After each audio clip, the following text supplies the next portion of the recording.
In today's podcast, we will be talking about RSD, rejection sensitive dysphoria, and what that means for us as neurodivergent people. Now, interestingly, RSD is not part of the diagnostic criteria for any neurodivergent condition, but it is anecdotally one of the most common things that comes up in coaching, in the forums, in the groups, in all the spaces that we would collect together and talk about it. One of the things that affects our lives the most. So it's one of the reasons why we thought we'd make this as one of the first podcasts that we do, because it's such an important topic, not just for ourselves, but for the community at large. Helen, do you just want to tell us a little bit, just quickly, what is RSD? Yeah, so it's something that, as you say, we relate to a lot, and it's a really intense emotional response to either perceived or actual rejection or criticism or failure. And it can feel like a sudden drop in your stomach when you think your manager asks you for a meeting, or you think somebody might say something to you that you wouldn't like to hear. And yeah, as I say, as Daniel says, we talk about it a lot in coaching, and it's something that really affects people and really affects people's working days as well, I think. I think that's one of the important parts about it, isn't it? It's a physical response. You Mm. feel it in your body, you feel it intensely. Mm. It's like a really intense anxiety feeling, really intense, as you say, stomach drop, stomach punch feeling, which then leads your brain to go off on these perhaps cycles of rumination, to try and explain the physical response, try and work through the physical response, try and get rid of what feels very painful or intense as a physical response. Um, and one of the common factors that I keep hearing is it's all about social feedback. So it's all about how I'm perceived in the big wide world. And I think the way that this fits with how our ND brains work, I'm a big believer in trying to explain why we have these behaviors, why these things keep showing up for us. So if we think about our little caveman communities, and again, we see it still with gorillas and things in the jungle, little communities, if you get kicked out of that tribe, out of that community, you will die.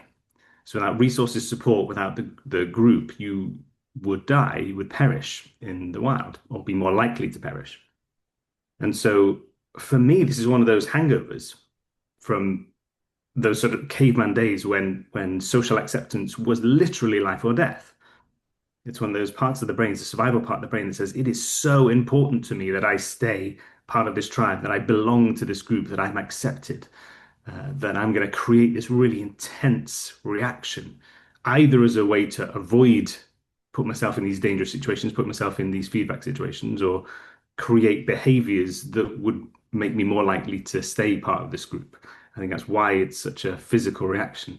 I think it's important to recognize that a lot of our physical reactions, a lot of strong um, physical products are designed to be uncomfortable. They're designed to not be fun, to make you avoid the decision and make you avoid the situation. Stop you going out to give the speech in case you make a fool of yourself, or whatever it is. Um, they're they're there for a reason, and so I think RSD is just a really heightened version of that, where we get to experience it not just when it's happening, when it's about to happen, but the perception of it possibly maybe happening. I think that's why it's so insidious, is that it's Mm. your brain is constantly predicting. So much of your brain energy is spent predicting what might happen based on your experiences, based on your relative memory, keeping that lovely trauma at the top, because that's really important. We should remember all that. So we're expecting what might happen based on all the bad stuff, basically. And so this expectation of rejection, this expectation that feedback won't be positive, or that won't be accepted in the group, is way more likely. And it's a really practiced system, that has lots of sort of energy drive behind it. So it's why I think it's why we talk about it so often in ND circles, is because it's something that comes up for us so often. Yeah, and I think in veterinary, in your kind of working day, there's so much opportunity for that. So there's so much kind of social interaction. We're not sitting and working at a computer most of the time. There's potential for rejection from, every consult that you see, every client that you see, your peers. It's a really kind of social job, and and if we're saying that it's about, interacting with other people and the kind of social nature of that, I do think that that's why RSD comes up a lot in veterinary as well, because there's so much potential for that. There's so much opportunity for us to either overinterpret or misinterpret, what clients are saying for us and to us, sorry. And I think that can not really often lead to perfectionism and us really trying to stop that rejection from happening before it happens. I think that perfectionism piece is really interesting as well, isn't it? Uh, so a lot of these behaviors are built around our sort of ND knowledge. So whether we've got a label diagnosis, whether we recognize it in ourselves, the behaviors can still be there. So there's a part of you that knows that you do stuff differently. You process differently, you interpret differently, you behave differently to the people around you. Perhaps you called yourself weird, or perhaps you called yourself, a bit of a plonker, or whatever your language is to try and explain these kind of differences. Uh, and so with this intense knowledge of difference, then you're sensitized to spotting it. So anything that is a little bit different will just be pushing that button. There's that lovely fact, not fact, that lovely estimate that ND kids hear 20,000 more negative comments before the age of 10 or 12, I think it's 10, than their neurotypical peers. And so if you're looking at those kind of numbers, obviously we're going to be sensitized to that negativity, to that perceived rejection. So the experiences are also going to heighten the idea of difference. So you're going to be constantly aware of it, constantly on the outlook for it, vigilant for anything that might point to here's how you're different, here's how you're ND. And people are seeing it all the time because you're seeing it all the time. You're spotting all the ways that you're different, or you're not quite, you're a bit forgetful or scatterbrained or a bit sensitive. However you describe your ND traits, have you all have those words. And what's interesting about that is the shame and embarrassment that goes with it. So if we're aware of this, if we even on a subconscious level, if we kind of know about it, we know that we react strongly to, let's say, feedback, or we react strongly to being told we're doing something wrong, pointed out, the thing that we're most afraid of is that people will think that we're doing something wrong because we know we are. We know we're doing something wrong. I think a lot of us walk around with this idea in our head. We're just walking around like waiting for the moment when the world falls out from when people realize that you do things that you learn everything at the last minute or whatever it is. You sort of struggle your way through the days. We're waiting for the email that says, "Oh, we've seen who you are and you're sacked." So, so we're walking around this constant fear of being kind of found out, and this is all part of that process. And so the RSD, it's such a visible shift internally, physically for you, or maybe externally. Maybe it comes out externally. Maybe you react in a very sort of visible way, so people will spot it. Yeah, I think that's for me and my experience of RSD, the worst, the times when it's the most painful, I think, um, is when it feeds into the stories that you have for yourself, in your own head. If you're having feedback that say you, I don't know, could do more consults in an hour, for example, and your internal feedback is I'm slow and lazy, that I think that's the time I think when it's the most, because we often feel like we're masking well and we're compensating well and we're hiding that stuff well. Um, and even if I am doing enough consults in an hour, and it's more of a kind of helpful, constructive criticism, or it's designed in that way, if it feeds into that kind of negative belief that I already have about myself, that's when it's really painful, and then the rumination around that can be, intense, can't it? It's really funny that you talk about how many consults you can do in an hour, or whatever your KPI is that week. Mm. You're measurable. So veterinary has become all about what you can measure. Your timekeeping, your reports, the money you're making, the amount of surgeries and billable uh, things you're getting through. Uh, and it really does feed into the subconscious, doesn't it? My value is in my productivity. And it ignores all of the other aspects of doing the job, which are equally valuable. Am I a good team member? Do I make clients feel good? Do I organize behind the scenes? Am I doing all the little bits that aren't part of the KPIs, that aren't sort of the public facing stuff or whatever it is? And I think it's a really sort of bizarre way that the industry has gone to be all about, it's all about shareholder primacy, all about, how well is your practice running? How well is it being run? What can we shift? What can we improve? Where are the efficiencies?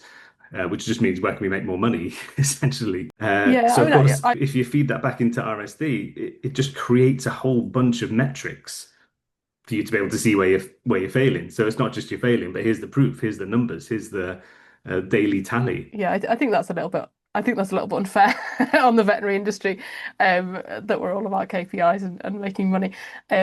But I do think that that can sometimes be the perception of our coaching clients that is what the industry wants from them. It has been my perception of myself that that's what the industry wants from me, and that kind of thought process, whether it's genuinely all your practice want from you or not, it can be very yeah, kind of all consuming. And I think and we're talking, you're talking about the immeasurables here, and we're talking about sensitivity, which is eh, massively beneficial, when you're in those people facing roles, client facing roles and working with other team members, being sensitive to other people's emotions and needs. Um, is going to be hugely valuable. That's a big strength, in a lot of ways. And so I think what we need to think about is how do we look after ourselves through this? How do we, you know, prevent the big rumination afterwards? How do we make sure that we've got the time to decompress? How do we look after ourselves through this nervous system difference that a lot of us have? Think that's the important part, isn't it? It's recognizing that it is a nervous system spike. It's, Mm, something the brain has spotted a threat and I need to deal with it. So here's all this energy, and it's going to be energy to do stuff, or it's going to be energy to think about it. I think that's where we mm, get stuck in the rumination, and often because it perhaps doesn't reflect reality. I think this is yeah. the important part of it. It's energy for something that, okay, maybe it happened 10 years ago. Maybe it was a rejection that hasn't happened because you've just imagined it. But it's all of this energy to deal with a situation that might not be this specific situation right now. I think that's why we end up getting stuck in these rumination loops, because brain's trying to find a fix, trying to find a solution, a resolution to kind of close the loop. Something we talk about in anxiety management all the time is how do I close the loop on it? So I'm not still playing with it in my head, not still playing with solutions. That woman I had a argument in Tesco's with about 10 years ago, and I've been playing it over in my head. And do you know what? I think I've just about got her on the ropes. Uh, you know, and it's interesting how the behaviors it leads to. So if you've got RSD, you've got this perception of rejection. I think a lot of us then are constantly looking for approval. We're constantly Mm, looking for people to tell us that we're doing all right, tell us they haven't noticed all the flaws that we're painfully aware of. And that can be a dangerous cycle to get into as well. It puts a lot of pressure on the people around you to be constantly keeping up with your level of need for that approval. In relationships, it can make you the needy one or whatever label you want to put on that. When you don't feel safe, come back to that nervous system mm, explanation for it. It's about finding safety. How do I find safety is the key part of it. So, if we're looking for external approval all the time, great. If we've got really support people around us, but it's energy sapping. It's constant. And so the best way to deal with it is how do I find my own version of approval? How do I find my own version of safety? How do I find the harbor in my rough seas? And being able to recognize when it is a spike. So one of the most difficult parts of it is sometimes we don't know that we're in it. mm. We don't know that we're in this like heightened state of awareness, heightened state of defensiveness. Yeah, and about those reactions can be about protecting ourselves, can't they? And the perfectionism that can sort of lead on from that is about how can I prevent this from happening again? And I do think something like this, where we talk about it and we explain about it and kind of normalize it and see what it is and kind of bring our kind of conscious brain to this, which is often a really unconscious process, is the first step in any kind of, improving these things for ourselves. If we can shine a light on it and talk about it and think about when it happens and start to bring even just a tad, of logic to it and a bit less kind of um reactive brain and more logical brain, it can just set us on the right course of thinking, actually, maybe this isn't quite what's going on here. Maybe is there a reframe? Is there another thing that could be happening here that I'm not quite seeing? Is it my previous experiences that are leading me to see this in this particular way? I think they're the good questions, aren't they? They're the more general questions. I think once we get into specifics, we're in trouble. So if our rumination is like, what word could I have used? How could they have misinterpreted Mm, this? Or, what was the specific action? Then we know we're in the bad place. Sometimes that can be useful, great. But if we're stuck in it all the time, basically, you will never ever be in that exact situation on that exact day with the same weather and whatever. Again, so trying to solve that is wasted energy because the next one won't look like that. So I think it's about those more general questions. How do I recognize when I'm in the heightened state? And how do I deal with that? Is it okay? I take myself on a walk before I respond. I leave the space. I give my nervous system time to react. If it's feedback in a work situation, I take it. I say, yeah, okay, thank you. I'll talk, I'll come back to you later about it. Buy yourself the nervous system regulation time. And I think what's interesting is because it's nervous system, these reactions will be bigger, harder, stronger when you're stressed. So you're going to be yeah. more likely to hit RSD when you're stressed. And of course, the work in the veterinary industry is generally quite stressful. It's emergencies, it's constant consults, it's animals in difficulty, it's stressed out owners. And so you're more likely to be in that more vulnerable space for your RSD. So you're going to be hitting it more often in those stressful, work time situations. Um, Solutions. What solutions have you got for me, Helen? Apart from find a bit of space, take yourself out of it when you realize, this feels more than normal. This feels like something bigger. Yeah, I think bringing it into conscious thought is massive. And then once you've realized that that's what's going on, um, my kind of go-to, is to get out of my brain and into my body, to get into the senses, So something like the 5 4 3 2 1 exercise can be really good for that if you've got a bit of time and space to do it. My between The five, four, three, consults. two on that. That's five. So mindfulness, just turning the brain on. Hmm. Five things you Hmm. can see, four things you can feel.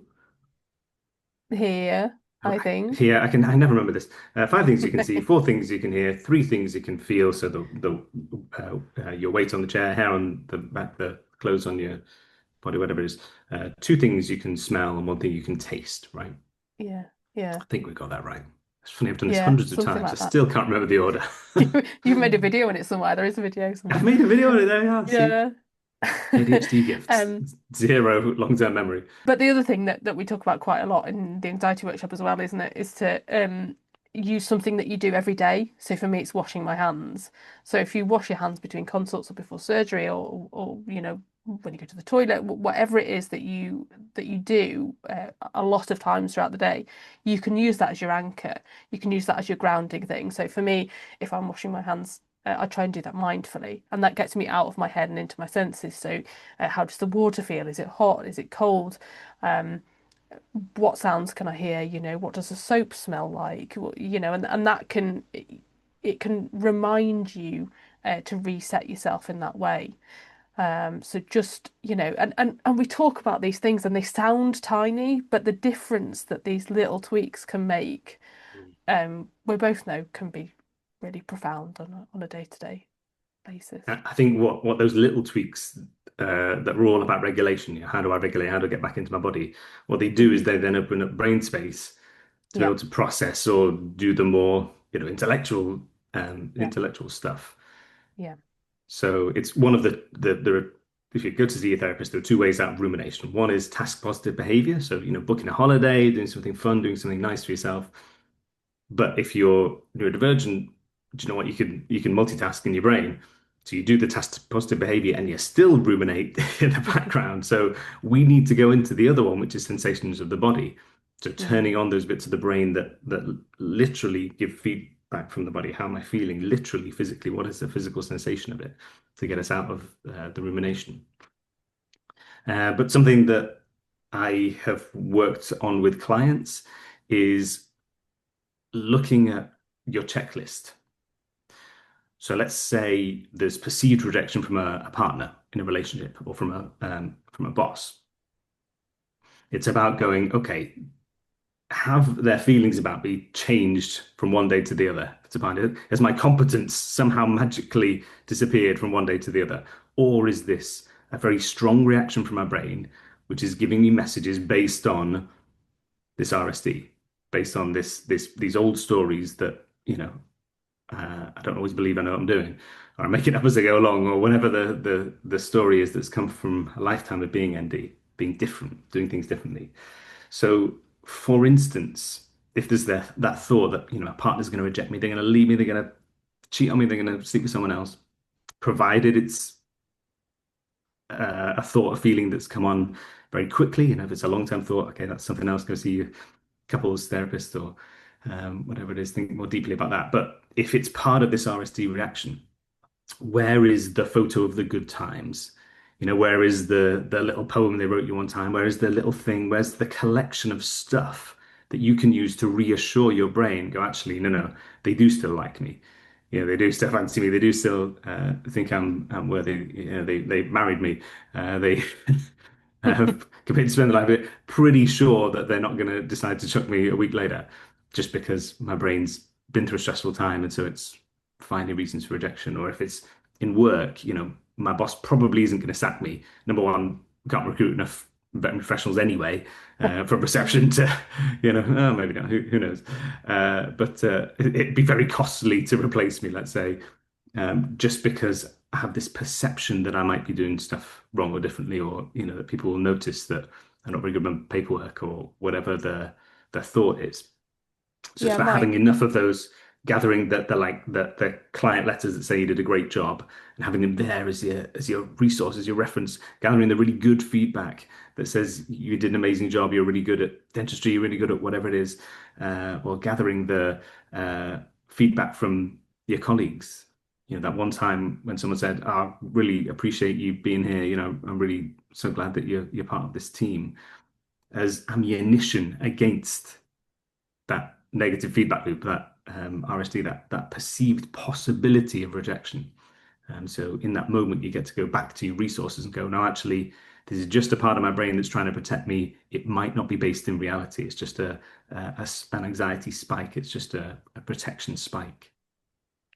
yeah, and I think for me, my sort of version of that is to keep the thank you cards from clients and have it. And I think when I'm in that state, recalling something that somebody has said is incredibly difficult, and it doesn't quite hit the same. Whereas seeing something written down, from a client about a specific case you can recall or something like that, that is really what does it for me. So, somebody told me very, very early on in my career to keep your thank you cards because you will need them when you're not feeling great. And that's always what I've done. And I do keep them by my bed actually and then get them out when I need to. Um, because that is very reassuring. So whatever your version of that is, I think to find it. We also used to do things like thank you notes for people in a box, at work from colleagues, and again, it's that written down. I really appreciated it when you did this thing. Thank you for doing this thing. Thank you for doing that. And I think that's a really nice way to kind of recognize the positive things, and it helps you to look for the positive things as well. If you're thinking, oh, what am I going to put in the thank you box this week? That I think that's a really nice uh, way to kind of go about your day looking for those positive things because we know that the brain picks out negative things, don't we, preferentially? So to kind of change that around into looking for the positive things can really help, and it's lovely to receive those as well, isn't it? Definitely. And I think it's important to be in the habit of that, Mm, to be in the habit of gathering your positive evidence, putting together yeah, your asset inventory or whatever you want to call it. yeah, yeah, Because RSD is it's a strong feeling. It's, physical feeling. And one of the things one of the ways it can show up is it can show up before you've done a thing. So it can be anticipatory. Mm. So if there's a job going, promotion going, if you've got strong RSD, if you're going through a stressful time, if you're especially sensitive at that time, you've got less resource, you wouldn't go for that job because your RSD might play up and say, oh, well, you're not going to get it anyway. You fill out the form late, they'll see that you've submitted it late or whatever the situation is. But your RSD will give you lots of reasons to not put yourself forward for stuff. You used to get it all the time when I was an opera singer. I would hate putting stuff online, hate putting videos and stuff up or reviews or whatever, because as soon as I put it out there, there's the possibility for rejection. And it doesn't matter if 100 people said amazing, nice things, that one little bit of negative feedback, or not even negative, just lukewarm. If Yeah. something was lukewarm, someone would rush to respond to something, I would fill in the blanks in a very negative way, uh, based on my stories. And so it's that anticipation of, well, they're probably going to reject me meant that I hardly ever put anything online, of course. Uh, that didn't help me career-wise. Would have helped me to Mm. be more vocal, literally, more vocal about my successes, more vocal about. And that's an interesting one as well. I never shouted about my success. I got uh, early success for someone in the opera business, but I never liked to shout about it because I didn't want to make other people feel bad, which would then in turn make them not like me as a person for being Mm. being successful. So I kind of hid my light, if you want to put it in those terms. I think that's something we do a lot as well. We don't let people know that we're doing well. We don't let people know that we're being successful, which then might have, positive knock-on effects. We tend to hide that part of ourselves as well for fear of rejection. So not only not going for stuff, but also not shouting about how successful we're being for fear of someone telling us that they don't like that and it destroying the feeling that we built up. Yeah, I think that's really interesting. One of the things that we talk about a lot in group coaching and one-to-one coaching is strengths, isn't it? And how to identify your strengths. And you've just got me wondering whether that's a reason why people really, really struggle to identify what their strengths are and talk about their strengths. I think that really resonates with me. I wouldn't want to tell somebody about my strengths for fear of them saying, "What are you on about? That's not, that's not you. That's rubbish." And that is RSD, isn't it, in itself? Yeah, it's between that and spotting the bad stuff more readily. Watching out Mm. for the danger. Again, it's the negativity bias. It's that part of the brain. Basically, you've got to spot the bad stuff because it might kill you. Whereas the good stuff, nice berries, nice shelter isn't going to kill you. So it's not important to really keep it front of mind or really keep vigilant for it. Whereas the bad stuff, you know, the funny color berries, the mushroom that's a different color or whatever it is, really important to spot that stuff. So put that in a modern context, and I'm constantly watching for the shift in behavior. I'm constantly watching for the environment, whatever it is. Mm. But I think the sharing of strengths with other people, which sometimes we have to do at work and things like that, and check-ins and things like that, I do think there's quite a big chunk of RSD in that. For me, anyway, there's a big chunk of No, RSD. no, no, definitely. And I think that's why the group coaching is then so important. Because if we Mm. built up sensitivity around that, Yeah. one of the best ways to reduce that sensitivity is to reduce the threat from it by experiencing it in a positive way. So you come to coaching, you come to group coaching, and you share those strengths and you talk about your strengths, and nobody rejects you. And you've prepared it in a way that you're not delivering it cringe. You're delivering it as part of a conscious thought process. Then that's going to start to slowly erode that sensitivity around sharing your strengths, which means around embracing your strengths, which means around letting go of the old shame and embarrassment or potential rejection from those activities, Yeah. from that I process. think one of the other things that we know about ourselves individually is that we often think that when you're feeling something, it lasts forever. And I suppose that's the other thing, isn't it, about RSD is to if you're in that spiral, to know that it's not going to last forever, it will pass. This is not I my think permanent just state to of explain it, being. we talk about that a lot, like it's a normal thing. Yeah. For anyone listening who hasn't been through, I remember the sort of day we both realized we were in the car actually, traveling from one of the vet shows, and we were just having this conversation about time perception. It was quite a deep conversation. I think we're talking about depression or something like that, Probably. and about how if you got poor time perception, my time horizon is like 2 days in the future. If something is more than 2 days in the future, it basically doesn't exist to me. It needs to come in over the horizon for me to go, oh, heck, I should have written that workshop or, submitted that report or whatever it is. Uh, and so if you've got a very short time horizon, a poor perception of time, and you are feeling bad, sometimes your brain will interpret that as this feeling is now me. This is it. This will last forever. Which I think is why we then so strongly ruminate about, can't go to sleep, can't let it go because I don't want to feel like this forever. I've got to find a solution for it. I've got to find a fix. So why we can get in the habit of then energizing it more, finding more inner turmoil for it to try and get rid of it until the body can come out of that reaction spike. The irony, of course, is that by trying to solve it, by trying to fix it, by constantly thinking about it, especially if you can't solve it, it's only going to perpetuate that cycle of nervous system spiking. Mm. Yeah, I'd forgotten that. Forgotten that conversation. Good. I, Great. I can feel the spin-offs coming already. Is it time blindness? Is it what are will the next episode be? Who knows? It's a mystery, even to us as we go through these conversations, just conversations that we're having publicly. What fun! Let's find out. Let's see in the next installment of the Vet Project Podcast with Helen and Daniel.